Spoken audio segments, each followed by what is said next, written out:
He disappeared in clear daylight. There was no storm, no whiteout, no equipment failure, and hours later, they found him half buried in the ice. Transfers between Arctic vessels and polar stations are routine operations. They are scheduled down to the minute, logged, supervised, redundant in safety measures. In modern polar logistics, nothing is improvised. Every step is documented, which is why this case refuses to settle. The operation began like dozens before it. A research vessel anchored near a permanent polar station. Weather conditions were stable. Satellite visibility was clear. Wind speeds within operational range. Ice integrity verified before movement. Crew members moved between ship and station in control groups. Radios active. GPS trackers online. Check-ins logged. One member of the transfer team did not complete the crossing. At first, no alarm was raised. In polar operations, short communication delays happen. Ice terrain slows movement.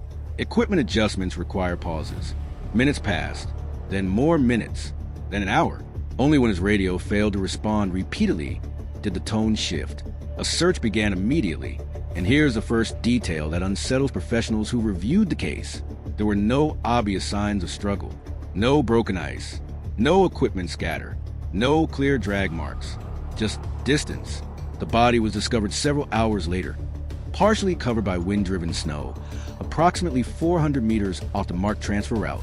The official cause, environmental disorientation, a phrase that sounds clinical, controlled, complete, but disorientation in the Arctic usually leaves patterns, circling footprints, erratic movement, signs of confusion in the snow. Here, the footprints were limited, linear, then fading. Satellite imagery from that time window showed visibility conditions that were not only acceptable, they were good. No active storm front, no heavy snowfall during the disappearance window, no atmospheric interference severe enough to explain complete loss of orientation.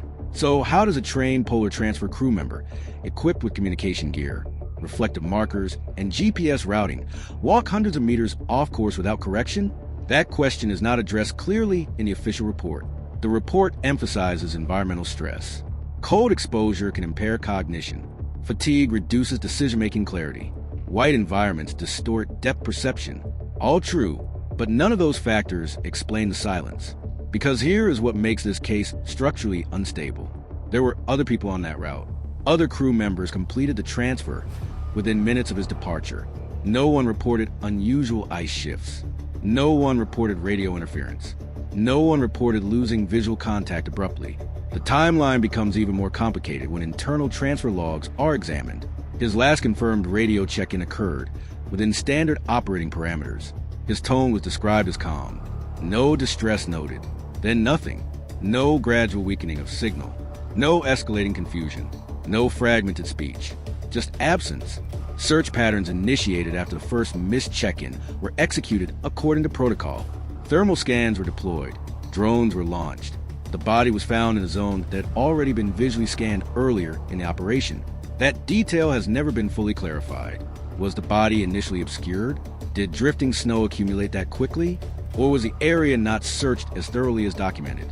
The official conclusion does not accuse anyone of negligence. It doesn't need to. By attributing the death to environmental disorientation, responsibility disperses into the landscape itself. The ice becomes the explanation, but ice does not fill out paperwork. Humans do, and modern Arctic operations are governed by layered safety protocols precisely to prevent isolated exposure deaths during controlled transfers, which raises uncomfortable possibilities. Was there a communication lapse that no one wanted to document? Did the team temporarily assume he was behind schedule rather than missing? Was there a brief window where everyone believed someone else was monitoring him? Polar logistics relies heavily on distributed responsibility. When everyone is responsible, no one is individually accountable. That structure works until it doesn't. And when it fails, admitting failure carries consequences. Insurance reviews, operational audits, government oversight, funding reevaluations. An official finding of protocol failure can ripple outward. Environmental disorientation stops the ripple. It frames the event as tragic, but inevitable, natural, unavoidable. But the satellite imagery remains. Clear skies, stable light, operational conditions within range. He walked off route. No one saw him do it. No one heard him do it. No one documented the moment he stopped responding. And when his body was found, partially covered by snow that should not have accumulated so quickly under those conditions, the report closed cleanly. Too cleanly. The transfer resumed days later. The vessel departed. The station continued operations. No public inquiry followed. No expanded review panel was convened. The Arctic absorbs events quickly. White erases contrast. But documentation doesn't erase itself. And the deeper this case is examined, the less it resembles a simple environmental error, because modern polar transfers are not blind crossings. They are choreographed movements across mapped terrain. For a disappearance to occur within that choreography, something had to break. The question is not whether the environment is dangerous. It always is. The question is whether the danger came from the ice, or from the system that believed it was immune to it. And that is where the official version ends. Because the next step is harder. It asks whether this was truly disorientation, or whether, for a brief window of time, a human failure unfolded and was quietly folded back into the snow. Let's remove the language that makes this feel inevitable. Environmental disorientation. It sounds technical, neutral, inevitable. It shifts the weight from people to landscape. But Arctic operations are designed specifically to prevent environment from being the final explanation. So let's begin with snow. The body was described as partially buried when found, not completely covered, but obscure enough that earlier visual sweeps reportedly did not detect it. Under the documented weather conditions, stable wind, no active snowfall, moderate drift, snow accumulation rates do not support rapid burial within the time frame described. Drift can occur, but not invisibly, not silently, not without wind signatures in surrounding areas. Search teams reported no unusual drift formations nearby, which means either the body was not where earlier scans focused, the area was not searched as thoroughly as reported, or the timeline between disappearance and discovery contains gaps. Now consider visibility. Satellite imagery and station weather logs indicate that visual range during the disappearance window exceeded several kilometers. No whiteout, no fog bank, no atmospheric interference severe enough to erase a human silhouette at moderate distance. Modern polar transfers use visual anchor points, flags, reflectors, track pathways. Even in reduced visibility, directional alignment is maintained through layered systems. So, how does a trained crew member walk approximately 400 meters off the marked path? Let's do the math. At a cautious Arctic walking pace in gear, roughly 3 kilometers per hour, 400 meters requires about 8 minutes of continuous movement. 8 minutes. That is not a stumble. That is not a misstep. That is sustained deviation. And deviation triggers redundancy. Transfers are not solo events. Crews move in staggered patterns. Radio check-ins occur at intervals. Visual confirmation is standard. His final confirmed radio communication indicated calm. No confusion. No distress. Then silence. No gradual degradation. No static buildup. No fragmented words. Just absence, which raises a technical question rarely discussed publicly. Why did the radio signal cease completely rather than degrade? In cold exposure, cognitive decline precedes collapse. Speech slows, confusion appears. But total communication cutoff without distress suggests either equipment failure or deliberate shutdown. Equipment failure is possible, but modern polar radios are insulated and monitored. If one device fails, others in proximity detect signal loss quickly, which brings us to tracking. Was he wearing a GPS tag? Most modern Arctic transfer protocols require personal tracking devices during open ice crossings. Some reports suggest he was. If so, why was the deviation not flagged in real time? Did the tracking system malfunction? Was monitoring passive rather than active? Was responsibility for monitoring assumed but not assigned? Distributed responsibility works efficiently until something falls between roles. And this is where human factors enter. In polar logistics, teams rely heavily on trust and assumption. Someone else is watching. Someone else logged that. Someone else confirmed visual. If, during those 8 minutes of deviation, no single individual was tasked explicitly with visual confirmation, then the system did not fail loudly. It failed quietly. Now consider search procedure. Initial sweep patterns reportedly cover the marked route and surrounding corridor. The body was found outside that immediate corridor. If the deviation was not anticipated, the search would have prioritized linear expansion, not lateral divergence. But why was lateral divergence not immediately considered?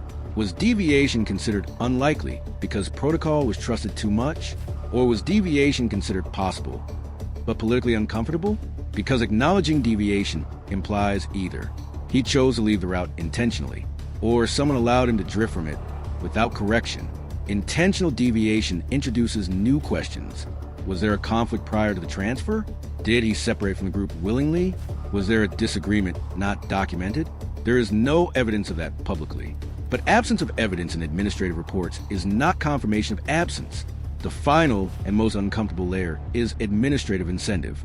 Polar stations and research vessels operate under funding structures that depend on safety metrics. Fatalities trigger audits, insurance reviews, oversight expansion. If this death were classified as procedural failure of tracking, monitoring, or supervision, the consequences would ripple beyond the crew. If classified as environmental inevitability, the ripple stops. Environmental disorientation is tragic, but it is blameless. It does not require discipline. It does not require retraining. It does not require admission. And here is the pattern that unsettles investigators. The report is concise. It does not explore alternative models extensively.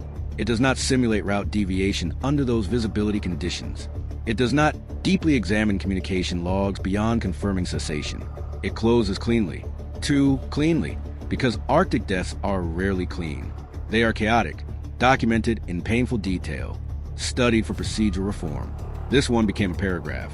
8 minutes of deviation, hundreds of meters of lateral movement, a body partially obscured under conditions that do not fully explain obscurity, a radio that stopped without distress, a tracking system that did not alert, a team that noticed only after time had already expanded. Individually, each detail is explainable. Together, they form a structural weakness, not in the ice, in the system. The ice did not fail protocol. The system may have trusted itself too much. And once the body was found, the most stabilizing explanation was selected: environmental disorientation. It feels final. It feels technical. It feels like closure. But closure achieved too quickly in high protocol environments usually signals something else. Not conspiracy, containment.